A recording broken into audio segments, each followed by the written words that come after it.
Olá pessoal, tudo bem? Vamos falar sobre literatura distópica. Bom, a literatura distópica, ela é o oposto da utopia. Se por um lado a utopia é uma sociedade perfeita, né, em todos os seus conceitos, a distopia é uma sociedade caótica. Esse tipo de narrativa, geralmente, ela vai ser mais assim comum na literatura de ficção científica. Não que não haja em outros gêneros literários, né? Há vários outros gêneros também, mas de uma maneira mais presente na literatura de ficção científica. Geralmente ela é ambientada num futuro pós-apocalíptico ou pós-pandêmico, ou num futuro onde a humanidade sobrevive a algum grande cataclisma, né, como um cometa, um meteoro que cai na Terra. Ou ela também pode, né, ser pautada numa sociedade que ela é oprimida por algum tipo de regime massivo e totalitário. Essa é uma das características, tá? Sempre vai haver a opressão da humanidade, né? Seja de toda a humanidade ou seja de uma única nação, mas a literatura distópica, ela vai falar sobre uma sociedade que é caótica, onde há sempre, né, um grande governo opressor e uma população oprimida.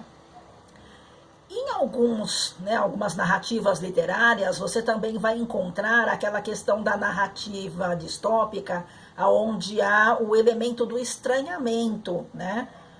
Onde pode se incluir, por exemplo, invasões alienígenas, ou alguma coisa onde tenha um elemento sobrenatural na narrativa.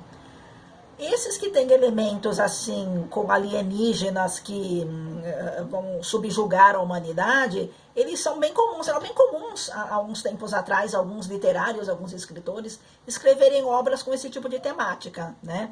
Que, aliás, eu acho bem fascinante, acho bem bacana. Nesse tipo de obra, quase sempre existe alguma raça, vamos dizer assim, que invade o planeta e que vai tentar suprimir e oprimir a raça humana para tomar o lugar da raça humana do planeta que a gente vive. Essa é uma das características dessa literatura, aonde há esse elemento. Aonde há o elemento assim de governos totalitários, quase sempre esse governo totalitário, ele consegue fazer com que a Terra seja uníssona, né? Que haja um único governo no planeta inteiro que vai oprimir aquela raça. Né, aquela, vamos dizer assim, aquela população mais que vive mais caótica, que vive mais oprimido, essa questão da opressão, da falta de alimento, da falta de recurso básico, das guerras civis, elas são muito comuns na literatura distópica. Com relação aos personagens, dificilmente você vai encontrar dentro da literatura de distopia grandes heróis. Porque na distopia ninguém vem te salvar. Não é como nas outras literaturas, onde geralmente você vê um herói que ele vem salvar, né? Seja a humanidade ou seja aquele grupo que está dentro da narrativa. Mas na literatura distópica não existe um grande herói. Existe geralmente líderes, né? Que vão degladiar com os opressores, quer sejam eles líderes totalitários ou uma raça alienígena superior, né? Mas sempre vai haver assim um grupo de pessoas que vai, vamos dizer assim, vai se unir para tentar trazer ordem, né? Aquele caos que foi instaurado, né? No planeta ou naquela nação ou naquele lugar que está sendo foco daquela narrativa. Então, essas são características importantes. A distopia sempre vai ter o caos, dificilmente você vai ter um herói salvador, né? Você dificilmente vai ter um único vilão. Você pode ter assim a representação da vilania feita por algum líder muito autoritário, mas ele sempre vai representar algum tipo de governo autoritário, né? Ou de raça alienígena extremamente predadora. Então, a literatura de distopia, ela tem essas características, né? De desordem, de desespero, né? De falta de recursos e falta de esperança. Eu acho que esse é um dos principais, assim, que chama bastante a atenção com relação a esse tipo de gênero literário.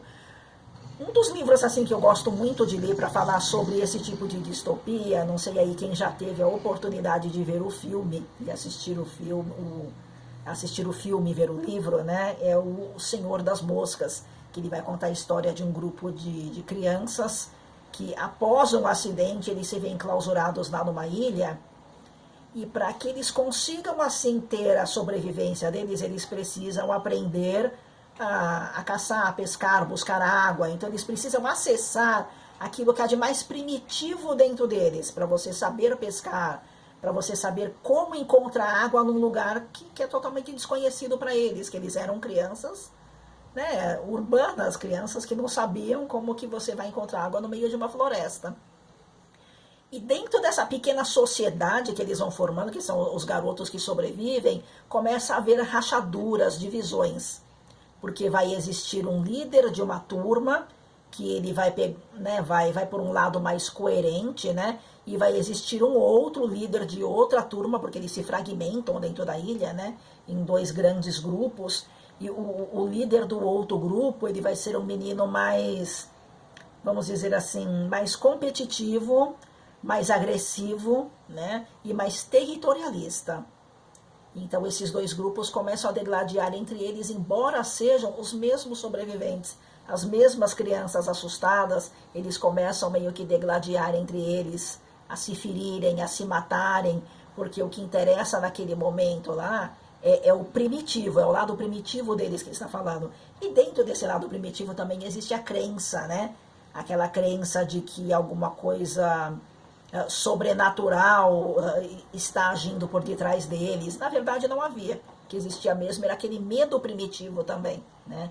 Porque o homem, quando ele está assim muito arraigado nessa coisa primitiva, ele precisa buscar essas representações religiosas ou essas representações assim místicas para ele poder justificar algumas coisas, algumas atitudes na vida dele. E é o que acontece dentro dessa ilha. Porque eles encontram numa parte da ilha, um dos garotos, né, fragmentos de uma cabeça de porco, rodeada de moscas. Então eles vão achar que aquela parte da ilha é um lugar assim, vamos dizer, assombrado, né? Mas cria-se ali o tabu, né? O tabu de não poder ir para aquele lugar da ilha, né? Na verdade, o que havia naquela ilha lá era um dos sobreviventes, que era, acho que, o único adulto que havia sobrevivido, e morreu pouco tempo depois dentro de uma caverna. Então, como aquela caverna enche de moscas, né, aquele lugar fica sinalizado para eles como um lugar de tabu, um lugar que não pode ser visitado por qualquer um, porque lá ia se guardar o grande segredo deles. A história ela vai se desenvolvendo de um jeito aonde aquela pequena sociedade daquelas crianças, eles começam a se matar, né? Quer seja por água, quer seja por comida, ou por território, ou por liderança. Eles começam a se matar. E eles começam a perder o lado dele racional, é quando o primitivo, sabe, o id lá dentro, começa assim a tomar uma força muito grande. E eles não se importam mais que eles são, na verdade, crianças, são humanos, né? Eles começam a se comportar bestialmente, como animais, né? Envolvidos todos naquela mística, envolvidos todos naquela agressividade. Então, o Senhor das Moscas, ele vai representar muito bem essa pequena sociedade distópica. Outros livros interessantes também para quem gosta de ler assim bastante ficção, eu recomendo também aquele A Máquina do Tempo, gente. Esse livro é maravilhoso. O filme também é muito bonito, muito bom mesmo. Porque ele vai mostrar também, além da distopia, ele vai mostrar o paradoxo, né? Ele vai falar lá do Alexander que ele precisa não, na verdade ele quer construir, ele tem o sonho de construir uma máquina do tempo, e ele vai protelando isso, porque ele vai casar, ele vai seguir uma vida de professor, calmo, até que a noiva dele morre, né? Ela é assassinada. Quando ela é assassinada, aí ele sente que ele tem que tirar do papel o projeto e fazer a máquina do tempo para voltar para o passado para salvar a noiva. Só que aí está a distopia, né? Ele fez a máquina porque ela morreu. Então ele nunca ia conseguir salvar ela, porque ela foi a razão dele ter feito a morte dela, foi a razão dele ter construído a máquina do tempo.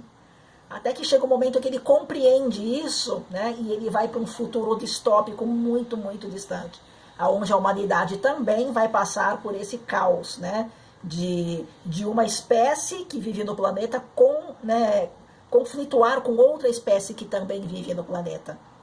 E lá vai haver assim até uma questão bem chocante, que uma serve de alimento para outra, né? Outros livros assim do mesmo escritor, né, o Wells também, a invasão, a Guerra dos Mundos, né? A Guerra dos Mundos é bem interessante, porque ela vai falar a respeito do nosso mundo, do micromundo, do macromundo, né? Representado lá pelos alienígenas que invadem a Terra. De certa maneira eles já estavam aqui escondidos, né?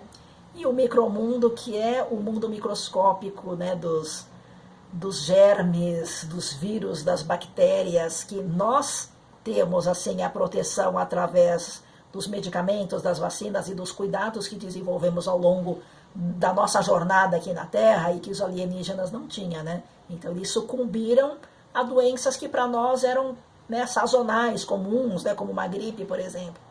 Então ele vai mostrar que às vezes o que a gente define como mundo, né, às vezes é só a nossa visão pequena de mundo, porque existe um mundo gigantesco lá, de criaturas gigantescas, e um mundo microscópico que também é gigantesco e pode fazer uma espécie inteira sucumbir. Então, os livros futuristas, assim, geralmente eles têm essa questão de distopia, por mostrar também que não existe essa coisa de existir um grande herói, de ninguém vai vir nos salvar a não ser você mesmo. Né? O que pode salvar você dentro de uma distopia é quando aquela sociedade que é oprimida, né, aquele pequeno grupo que é oprimido, ou grande grupo oprimido, você entender que a união daquele grupo, das inteligências, né, e capacidades daquele grupo é que vai fazer com que a distopia tenha chance de virar uma utopia. Né?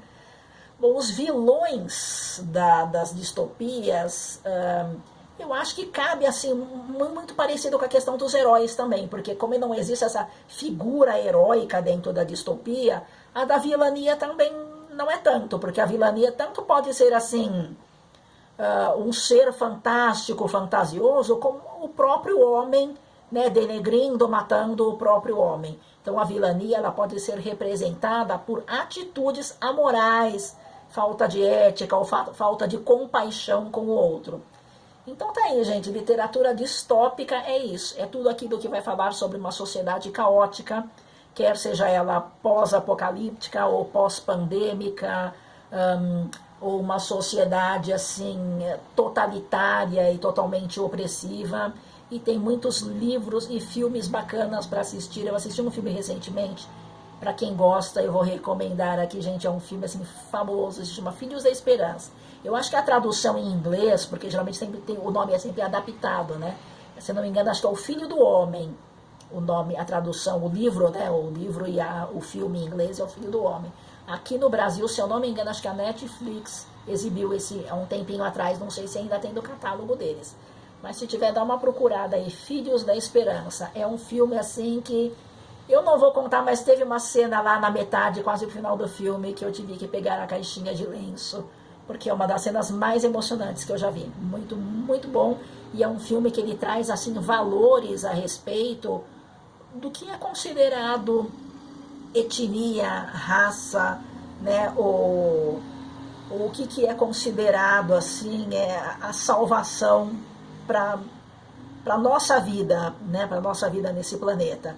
E só dando uma palhinha aqui a respeito desse livro, esse livro ele é uma distopia pós-pandêmica. Ele vai falar a respeito de uma doença que vai fazer com que todos os homens e mulheres se tornem estéreis. Então é um mundo onde não vai nascendo mais crianças, né? Até que chega um momento em que aparece uma jovem grávida, e daí por diante vocês assistam, porque vocês vão ficar fascinados. É um filme muito, muito, muito bom. Outro muito bacana que eu também assisti também na Netflix, só que, gente, eu devia virar garota propaganda na Netflix. É o filme Sombra Lunar, gente, é um filme muito bom. É um filme assim que ele vai falar de uma distopia, mas vai contar uma história muito bonita, de uma jornada de uma geração, até ele encontrar a outra geração dela. São duas pontas de uma mesma geração, de uma família, né? aonde essa geração vai se encontrar num ponto comum. E é assim, um filme que ele traz uma reflexão moral muito bacana, muito bonita. Assistam, Sombra Lunar, é muito legal. Então aí, gente, boa leitura. Continuem tomando cuidado, usando as máscaras. Eu sei que está cansativo, realmente está, eu estou cansada, todo mundo deve estar, né? Mas seguindo os livros aí, tudo passa. Chega uma hora que o caos se transforma em ordem novamente, né? Mas é sempre com aquele apoio do coletivo, né? Então vamos ler aí para aprender um pouquinho mais sobre sociedades distópicas e quais são os valores que essa literatura traz para a gente, para a nossa análise sobre a nossa situação atual, porque não é a primeira nem a última, né, pandemia que o nosso planeta passa, não é a primeira nem a última recessão que o nosso planeta passa, porque essa alternância, né, de bons tempos e maus tempos fazem parte da vida, né, da jornada do ser humano nessa terra. Gente, boa leitura, bom filme e muito cuidado aí.